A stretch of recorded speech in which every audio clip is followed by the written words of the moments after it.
Magandang umaga po sa inyong lahat yan sa Pilipinas at magandang gabi naman dito sa amin sa North America. At tayo po ay dumulog sa Diyos sa maiksing panalangin. Hallelujah. Purihin ka, O Diyos, ikaw nga ang tunay lamang na dapat purihin sa aming buhay sapagkat ikaw ay nag-iisa at walang katulad, Panginoon. Kaya Lord, tinataas namin sa iyo ang aming puso't isipan sa oras na ito ng pag-aaral na yung mabuting balita upang kami po ay maliwanagan, matuto, maipangaral, mai-share ang lahat ng kaliwanagan na matatanggap namin sa iyo sa umaga o sa gabing ito. Maraming salamat, Lord, sa iyong presensya.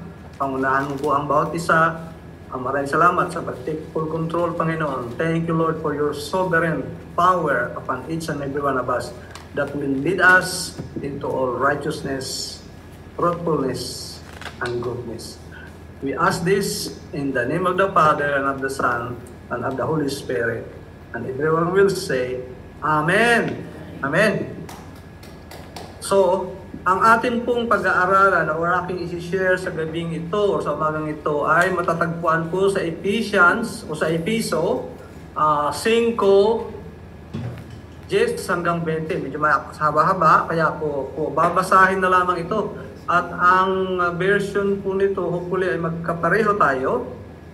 Sabi sa Episo 5, 10 hanggang 20, akin pong babasahin at atin pong paghihimay-himayin ang ating mga pag-aaralan. Na iyong pinatutunayan ang kalugdan ng Panginoon. Anong version po yan, brothers? Sapagat sa aking version, huwag kayong makibahagi. Okay? Ang aking pong babasahin ay ang magandang balita, Biblia. So, ito ang sabi sa na inyong pinatunayan ang kinalulugdan ng Diyos. Pinatutunayan daw natin ang kinalulugdan ng Diyos. Ang sa akin namang version ay, sabi niya, alamin ninyo kung ano ang nakalulugod sa Panginoon. Dapat pala nating alamin kung ano nakakalugod sa Diyos. Huwag kayong makibahagi sa mga walang kabuluhang gawain ng mga taong nasa kadiliman. Sa halip, ipamukha nyo sa kanila ang kasamaan nila. Naririnig nyo ba ito sa mga balilita dyan sa atin? Ako, naririnig ko. At sa 12 naman sabi, nakakahiyang banggitin man lang ang mga bagay na ginagawa nila ng lihim. Parang tamang-tama ito sa sitwasyon na nangyayari ngayon dito sa atin sa Pilipinas. Pero kung pagsasabihan niyo sila sa masasama nilang ginagawa, malalaman nilang masama na ang kanilang mga ginagawa. Sapagkat maliliwanagan ang lahat ng naaabot ng liwanag ng katotohanan. Kaya nga sinasabi, gumising ka. Ikaw na natutulog, bumangon ka mula sa mga patay at liliwanagan ka ni Kristo. Kaya mag-ingat kayo kung paano kayo namumuhay. Huwag kayong mamuhay tulad ng mga mangmang, kundi tulad ng marurunong na nakakaalam ng kalooban ng Diyos. Huwag ninyong sayangin ang panahon ninyo. Gamitin ninyo ito sa paggawa ng mabuti dahil maraming gumagawa ng kasamaan sa panahon ito. Huwag kayong magpakamangmang, kundi alamin ninyo kung ano ang kalooban ng Panginoon na gawin ninyo, na dapat ninyong gawin o gawin ninyo. Huwag kayong, ito, paalala sa atin. Kasi marami dyan siguro ganito. Huwag kayong maglalasing dahil nakakasira ito ng maayos na pamumuhay. Sa halip, hayaan ninyong mapuspos kayo ng banal na espiritu. Sa pagtitipon ninyo, umawit kayo ng mga salmo, himno, at iba pang mga awiting espiritual. Buong puso kayong umawit at magpuri sa Panginoon. Lagi kayong magpasalamat sa Diyos, Ama, sa lahat ng bagay bilang pananampalataya ng ating Panginoon Jesucristo. Maraming salamat, Panginoon, sa pagkarinig namin at pagkabasa namin ng iyong mabuting balita. At patuloy kaming dumudulog sa iyong banal na Espiritu upang kami ay bigyan ng liwanag sa mga oras na ito. Sa ngalan ng Panginoong Jesucristo, ito po ang aming samudalangin. So ngayon, simulan nating himayin ang mga salita ng Diyos. Alamin daw natin kung ano ang nakalulugod sa Panginoon. Isipin natin ang ating buhay noon. Nakakalugod ba noon ang ating buhay? O nakakalugod ba ngayon ang ating buhay sa Panginoon? Hindi daw tayo dapat makibahagi sa mga walang kabuluhang gawain ng mga taong nasa kadiliman. Sa halip, ipamukha natin sa kanila ang mga kasamaan nila. O, di ba? Mayroong grupo dyan sa Pilipinas ngayon na ipinamukha sa ating pamahalaan ang mga gawain nilang hindi matuwid. Dapat daw makibahagi tayo sa mga yon. Hindi tayo makibahagi sa mga gawain ng kadiliman. Nakakahiyang banggitin man lang ang mga bagay na ginagawa nila ng palihim. Di ba? Ano bang mga bagay na yon? Maaring alam nyo na, o maaring hindi pa, pero maraming bagay na nakakahiya. Yung mga namumuno ngayon dyan sa atin, na ginagawa nila ng palihim. Subalit nabubulgar pa rin naman. Nalalaman pa rin naman natin dahil sa mga social media. Kasi yung mainstream media, medyo hawak nila yun, di ba? So ngayon, nabubulgar dahil sa... Kaya maraming salamat din sa social media, no? Although hindi tayo dapat makinig lamang sa isang bahagi, kundi atin pong sumahin o papakinggan ang bawat bahagi ng istorya upang hindi po tayo maligaw, kagaya ng ating pag-aaral ng mabuting balita. Pero kung pagsasabihan niyo sila sa masasama nilang ginagawa, malalaman nilang masama nga ang kanilang mga ginagawa. Marami nang aywan ko, totoo kaya ito, na pinagsasabihan natin sila, pinagsasabihan sila ng madla, pero wala yata silang pakiramdam kung anong nararamdaman ng madlang people. Diba? Kasi patuloy pa rin sila sa ginagawa nila na hindi tama or hindi gawain ng mabubuting tao. Marami pong balita ako naririnig dito sa social media natin o sa social media na ang ating gobyerno sa kasalukuyan ay hindi po gumagawa ng mabuti. Kung bagkos ay ipinapahamak pa ang ating bayan, ipapahamak pa nila ang ating bayan sa paglusong sa gira na walang katuturan. Sapagkat maliliwanagan daw ang lahat ng naaabot ng liwanag ng katotohanan. Maaabot daw. Kaya dapat po tayo ay maging liwanag. Daan para sa kaliwanagan. Sapagkat maliliwanagan ang lahat ng naabot ng liwanag ng katotohanan. Kaya nga sinasabi, gumising ka, ikaw na natutulog, bumangon ka mula sa mga patay at liliwanagan ka ni Kristo. Yung pala ang kainaman na pag nagsasalita ka ng katotohanan, may maliliwanagan. Kaya, bago ka naman maliliwanagan ni Kristo, kailangan may gagawin ka. Kailangan po may gagawin tayo. Kailangan gumising tayo sa ating pagkakalugmok, sa ating pagkakatulog, sa ating paggagawa ng masama. Gumising ka, kapatid. Bumangon ka mula sa pagkapatay ng iyong espiritu upang ang liwanag daw ni Kristo ay mapapasa atin. Kailangan may gagawin tayo. Kailangan mayroon tayong kilos o sasabihin para maliwanagan ang mga nasa dilim. Para sila man din, kagaya natin, na kung tayo ay nagising na dahil sa salita ng Diyos, dapat sila man din ay magising at wala kong gagamitin iba kundi po tayong mga Kristiyano na naniniwala sa Diyos, na dumudulog sa Diyos, na idinudulog sa Diyos ang lahat ng ating mga pangangailangan. Gumising ka, kapatid.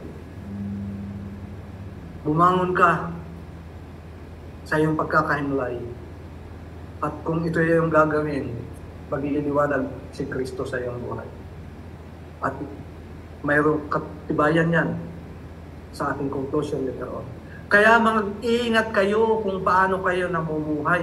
So dapat daw tayo mag-ingat kung paano tayo mamumuhay. Kung tayo ay mga Kristiyano, higit sa lahat ay dapat po tayo lalong mag-ingat. Mag-ingat tayo sa ating mga kinikilos, mag-ingat tayo sa ating sinasabi, mag-ingat tayo sa ating mga ginagawa. Na siyang nakikita ng mga taong nag-uobserba sa atin. Oh, Kristiyano pa naman, bakit ganyan ang sinasabi? Kristiyano pa naman, bakit ganyan ang ginagawa? Kristiyano pa naman, bakit ganyan ang pamumuhay? Yun ang sinasabi sa Diyos na dapat tayong mas lalong mag-ingat upang wala pong baligaw ng landas dahil sa atin. Bago sila ay magkakaroon ng liwanag. Huwag daw tayong mamuhay tulad ng mga mangmang. Diba?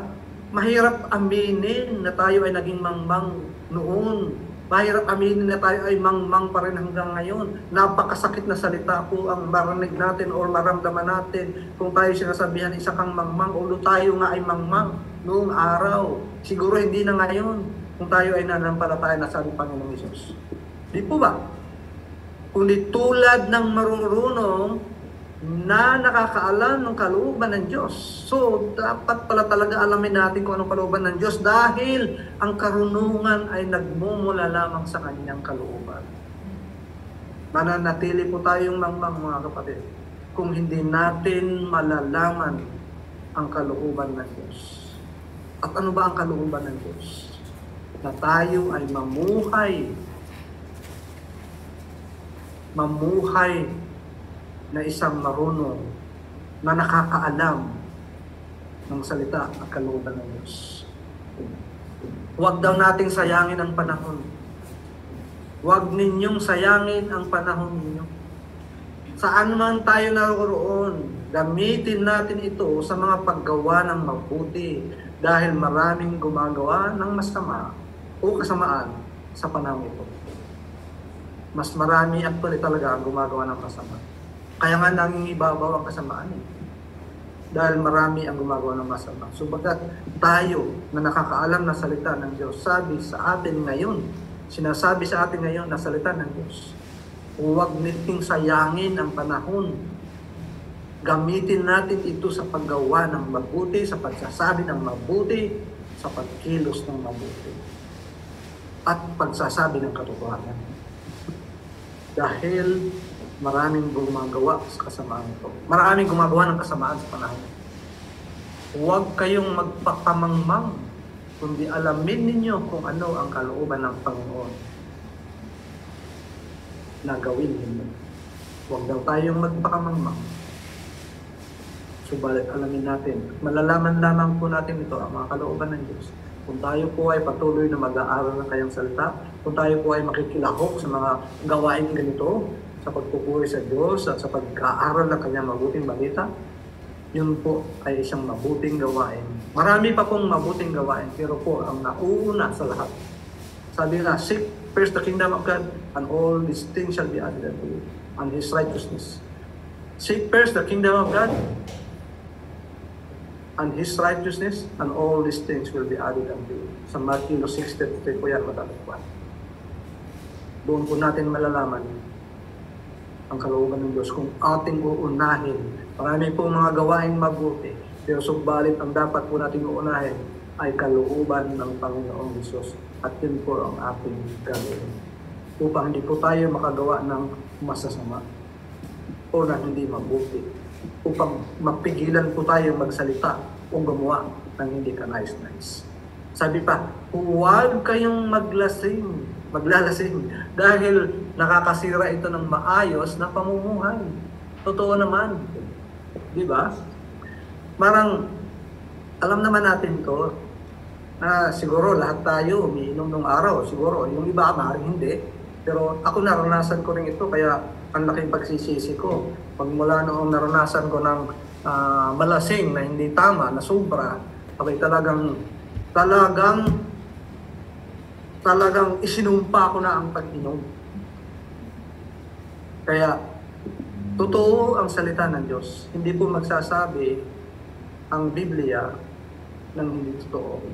Kahit ang katotohanan lamang po ang makapagpapalaya sa atin. Sabi niya, huwag kayong maglalasing dahil nakakasira ito ng maayos na pamumuhay. Kaya kung maayos ang pamumuhay mo, huwag mong subukang maglasing.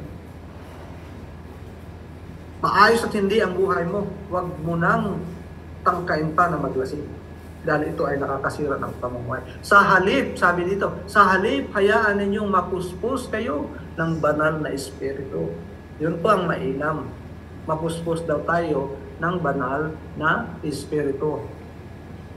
Sa pagtitipon ninyo, umawit kayo ng mga salmo, kagaya ng inawit natin kanina, ng himno at ng iba pang mga awiting espiritual. Buong puso kayong umawit at magpuri sa Panginoon. Lagi kayong magpasalamat sa Diyos, Ama, sa lahat ng bagay bilang mananampalataya ng ating Panginoon Hesus Kristo. Ngayon, nung sumulat po si David, si Paul sa mga taga-Korinto, ay sinabi niya na hindi po pwedeng magsama ang kadiliman at liwanag. Di po ba? Patutunayan natin yan kung tayo ay nasa isang madilim na kwarto at kung nais nating ng liwanag, ay i-switch lang natin yung switch ng ilaw, di po ba? I-turn on natin yung switch para dumaloy ang liwanag, di po ba? Kahit tayo noong masasama pa, bakit tayo noong masasama pa? Gustuhin nyo bang lumakad sa kadiliman? Or maglakad sa dilim? Or mamuhay? Or manatili sa kwarto na madilim? Kahit nung tayo masasama pa. Kahit yung mga sasama ngayon. Walang magnanais na manatili sa isang madilim na lugar. Di po ba? Practically speaking. Kahit yung masasama, gusto nilang magtrabaho or nakikita para makikita nila kung anong ginagawa. Masama man o hindi. Ito turn on mo ang switch. Pipiliin mong maglakad sa liwanag kaysa maglakad sa dilim. Masama man o hindi. Masama man o mabuting tao. Dahil maraming hindi nakikita sa kadiliman. At maraming natitisod sa kadiliman. Maraming naliligaw sa kadiliman. Dahil anong pakikisama mayroon ang liwanag at kadiliman? Sabi ni Pablo sa Korinto. Ngayon, pag-isipan, sandali yan. Ang liwanag at dilim ay magkahiwalay. Hindi sila maaring magsama, mga kapatid. Kaya nga siguro yung ating Vice Presidente, hindi ako namumulitika. Kaya siguro yung ating Vice Presidente ay nag-resign sa gabinete ni Presidente Bongbong Marcos kasi hindi pwedeng talagang magsama ang liwanag at dilim. Ang liwanag at dilim ay magkahiwalay. Hindi sila maaring magsama. Kapag nagbukas ka ng ilaw, kaya ang paliwanag ko kanina, kapag nagbukas ka ng ilaw, lumiliwanag at nawawala ang kadiliman. Hindi sila magkakasamang nabubuhay. Hindi sila iisa. Sila ay hiwalay. Kapwa magkabila o magkaibang magkaiba, mga kapatid. Kaya sa spiritual na paraan, hindi ka makalakad sa kadiliman. O hindi ka maglalakad sa kadiliman, mga kapatid. Kahit noong tayo ay masasama pa, ay ayaw nating lumalakad sa kadiliman. Di po ba? Amen? Hello? Totoo o hindi? Kahit nung tayo ay masasama pa, ayaw natin ayaw natin na lumalakad tayo sa kadiliman. O nagtatrabaho tayo sa dilim. Kasi wala tayong makikita. Di ba? Ganun po ang liwanag. At makakalakad lamang tayo ng maayos kung tayo ay nasa liwanag. Kung ang isang tao ay nagsabi na siya ay may pakikisama sa Diyos na siyang liwanag at siya ay lumalakad sa kadiliman, siya ay nagsisinungaling, kapatid. Kapatid, ikaw ay nagsisinungaling. Kung ikaw na nagsasabi na may pakikisama ka sa Diyos, na siya ang liwanag natin, at siya ay lumalakad sa kadiliman, ngunit lumalakad ka daw patuloy sa kadiliman, o gumagawa ka ng masama, gumagawa ka ng hindi mabuti, gumagawa ka ng kasinungalingan, nagsasabi ka ng mga kasinungalingan, ikaw daw ay nagsisinungaling. Hindi siya nagsasabi o hindi ka nagsasabi ng totoo. Kaya nga, yung mga sinasabi sa atin, nalalaman naman natin din kung totoo o hindi, di ba? Yung mga pangako, kaya nabudol tayong lahat. Ilang narinig ko lagi dyan sa balita dyan sa atin. Nabudol tayong lahat. Hindi siguro lahat, but most of the Filipino who really, bumoto noong nakaraang eleksyon. Ngunit kung tayo ay lumalakad sa liwanag, gaya ng siya ay nasa liwanag, kung gayon ay mayroon tayong pakikisama sa Diyos. Di po ba? Kung tayo daw ay lumalakad sa liwanag, gaya na siya ang liwanag natin, mayroon tayong pakikisama sa Diyos. Habang ang dugo ni Kristo na kanyang anak ay patuloy na nililinis tayo mula sa lahat ng kasalanan. Kaya muli, huwag magpaninlang. Huwag po tayo magpaninlang sa kadiliman. Hindi, sumama po tayo doon sa kaliwanagan. Sumama po tayo doon sa mabuting gawain. Iwasan po natin, mamuhay po tayo ng isang matalino ayon sa salita ng Diyos. Iwasan po natin ang gawain hindi po mabuti. Dahil kung ikaw ay lumalakad sa kadiliman, hindi ka maaaring magkaroon ng pakikisama sa Diyos. Kaya huwag kayong makisama sa mga huwag kayong makikisama sa mga walang bungang gawa ng kadiliman. Pagkus, sawayin daw natin ito. Diba, napakaraming sumasaway.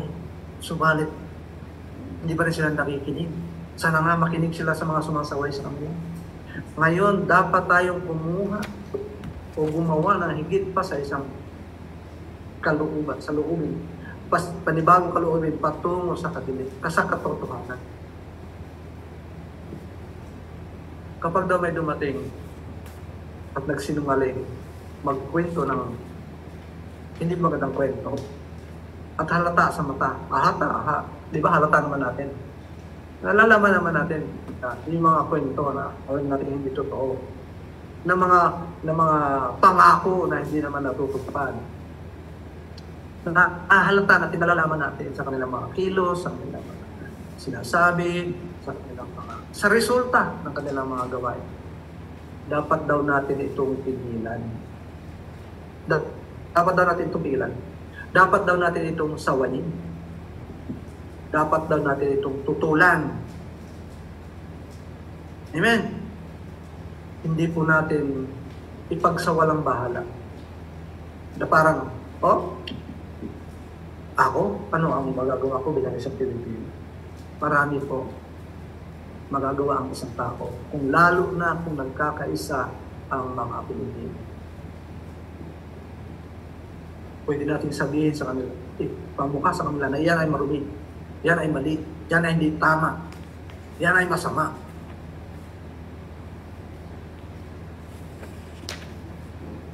Kaya po, sundin po natin ang salita ng Diyos. Dahil sabi bago po sa wakasan ng ating, dahil limitado lang po ang ating oras. Sabi sa Corinto 9,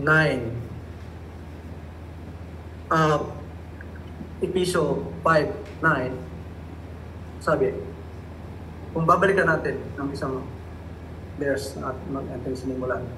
Sabi sa Ephesians 5:9, ito daw ang bunga.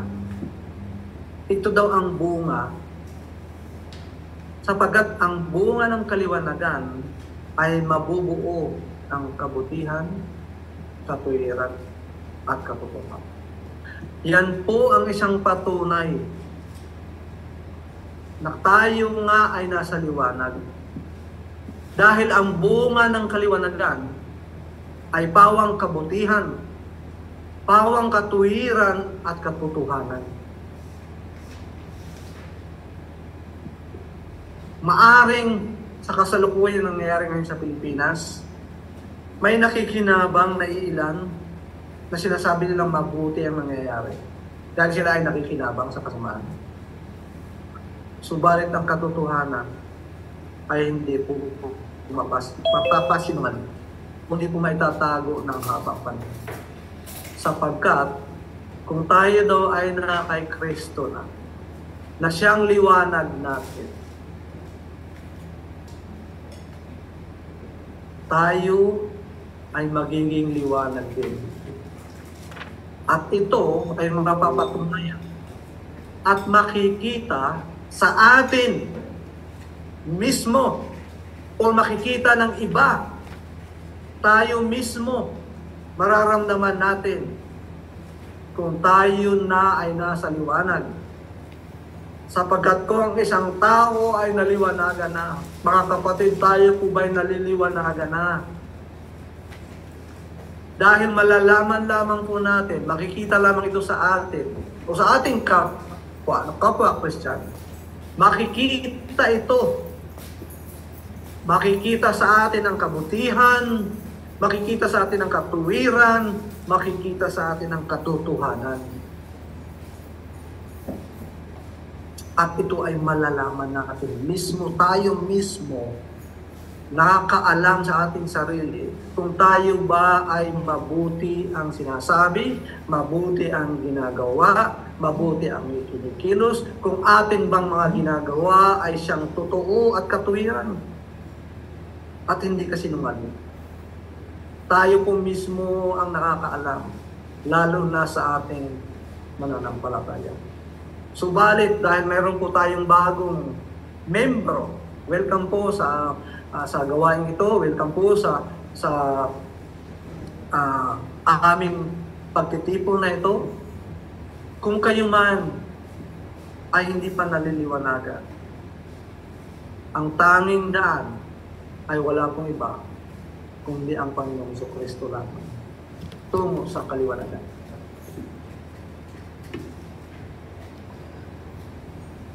Kaya inaanyayahan ko po ang bawat isa. Inaanyayahan ko po kayo.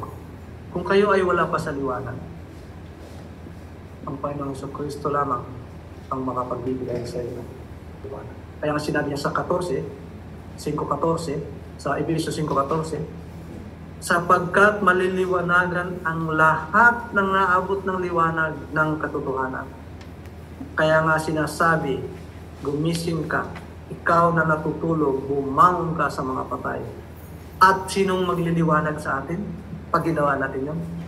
At sabi, ay liliwanagan ka ni Kristo. Si Kristo po ang ating liwanag, ang magliliwanag sa lahat, sa ating kaisipan, sa ating kalooban, sa ating espiritu. Siya lamang po at walang. Kung kaya't inaanyayahan ko po ang bawat isa na tumayo at manalangin. Ilagak sa Diyos ang iyong mga pagkakamali. Ihingi ng tawad ang lahat ng iyong pagkakasala at tanggapin ngayon ang ating Panginoong Jesucristo bilang Panginoon at sarili mong tagapagligtas. At kapatid, maniwala ka kung gagawin mo ito ng taos-puso. Hindi po nagsisimula ang salita ng Diyos. At hindi po nagsisinungaling ang Diyos. Na lahat ng lumalapit sa Kanya ay hindi niya tinatanggihan. Ang lahat ng lumalapit sa Diyos ay Kanya pong tinatanggap. Kaya ngayon mga kapatid, kumakatok ang Diyos sa ating mga puso. Sa inyong mga puso, siya po ay kumakatok ngayon. At nagsusumamo. Nang pagbuksan mo ang iyong puso, ang iyong isipan, ang iyong kalooban, at tanggapin si Kristo bilang Panginoon at tagapagligtas. Imbitahin mo siya. Ang Panginoong Hesus ay hindi po basta na lang pumapasok. Kailangan po niya ng invitasyon. Kailangan po niya pagbuksan mo ang pintuan upang siya ay makapasok. Ang pintuan ng iyong puso upang siya ay makapasok. Ang pintuan po ito, mga kapatid, ay walang bukasan sa labasan. Walang ibang makapagbubukas nito, kundi ikaw lamang. Kaya nanyayahan po kita.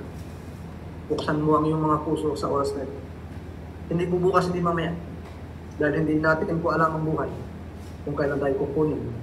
Kung kailan tayo mawawala ng hininga. Sapagkat ang hininga natin ay galing din sa Kanya. The breath of life is from the Lord Himself. So siya lamang talaga. Huwag tayong matakot sa mga taong pumapatay ng katawan, ngunit hindi nakakapatay ng Espiritu. Ngunit matakot po tayo sa Diyos na pwede niyang patayin ang bawat Espiritu at ang katawan natin. Pareho. Sa Diyos po lamang tayo lumapit at ilagak ang ating buhay sapagkat siya lamang ang liwanag na makapagbibigay buhay sa atin ng walang hanggan. Ang buhay natin dito sa mundo ay maigsi lamang. Subalit wala pong katulad ang buhay na walang hanggan. Kung kaya mga kapatid, dinanayahan ko kayo, nanyahan ko kayo. Imbitahin niyo ang Panginoon Jesus. Nakikinig siya, alam niya ang inyong damdamin, alam niya ang inyong kaisipan, na kung nalilingid sa Diyos. Kung kaya, manalangin tayo, mga kapatid. At sabayan niyo ako sa maiksing panalangin ng pag-iimbita sa Kanya at paghingi ng tawad sa Kanya. Hilingin natin sa ngalan ng Panginoong Kristo na tayo at Kanya iligtas at bigyan buhay. Inunyahan ko ang bawat isang tumayo. Magsabayan ako sa maikling panalangin.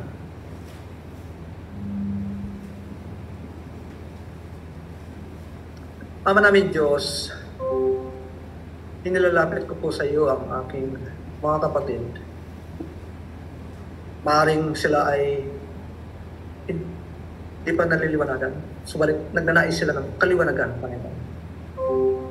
Nawa ang mga salita mo na aming narinig sa mga oras na ito, sa mga oras na daan ay nakapaggising sa amin, sa aming pagkakalugmok, sa aming pagkakatulong, upang kami ay maalis sa kadiliman na aming kinaroroonan o sa aming mga kadiliman na daan. Kaya Lord, inilalapit ko po sila sa inyo pang ipuin mo po ang kailang puso't isipan ko. Ipuin mo po ang bawat isa na nakikinig o nanunood. Lord, wala pong imposible sa inyo. Make a way for them, Panginoon. Give them the hearts of flesh, Panginoon. Bigyan mo po sila ng pusong maunawain, mapagmahal, maibigin sa katotohanan, sa katuwiran, at sa mabubuting gawain. At kung mayroon man dito, Panginoon, na hindi ka pa tinatanggap bilang Panginoon tagapagligtas, kapatid, hilingin mo sa Diyos ngayon. At tutulungan kita na manalangin ng panalangin. Subalit gawin mo ito na parang ito ay galing sa iyong puso mismo. Na ikaw mismo ang nakikiusap sa Diyos na buhay. Nakikinig siya. Nais niyang lumapit ka sa Kanya. Nais niyang isuko mo sa Kanya ang iyong buong buhay. At sigurado mga kapatid, bibigyan ka ng liwanag. Tuturuan ka niya ng tamang landas ng Kanyang banal na Espiritu Santo. I-guide ka niya tungo sa kaliwanagan. Ama namin Diyos, at makisabay ka sa panalangin ito. Ama namin Diyos at Panginoon sa Kristo, marami po kaming or ako nang gagawang pagkakamali. O kaya ako'y narito ngayon sa kalagayan na ito sapagkat sa aking pagkakasala. Lord, Patawarin mo po ako sa lahat ng aking kakamali. Linisin mo po ako ng banal na dugo. Tanggapin mo po ako, Panginoon, bilang isang anak. Lord, pinubuksan ko po ang aking puso. At ikaw po maghari, Panginoon, sa aking buhay mula ngayon at magpasawalang hanggan. Inialay ko po sa iyo, Panginoon, ang aking buhay mula ngayon hanggang tayo ay magmukita muli. Tinatanggap kita ngayon bilang Panginoon at sariling tagapagligtas. Maraming salamat sa iyong kapatawaran. Maraming salamat sa iyong paglilinis. Maraming salamat sa iyong pagliligtas. At tunay nga, Panginoon, dahil ikaw ay liwanag, ako man din ay magiging liwanag sa aking mga mahal sa buhay, sa aking mga kasamahan, at sa bawat tao, sa bawat sandali.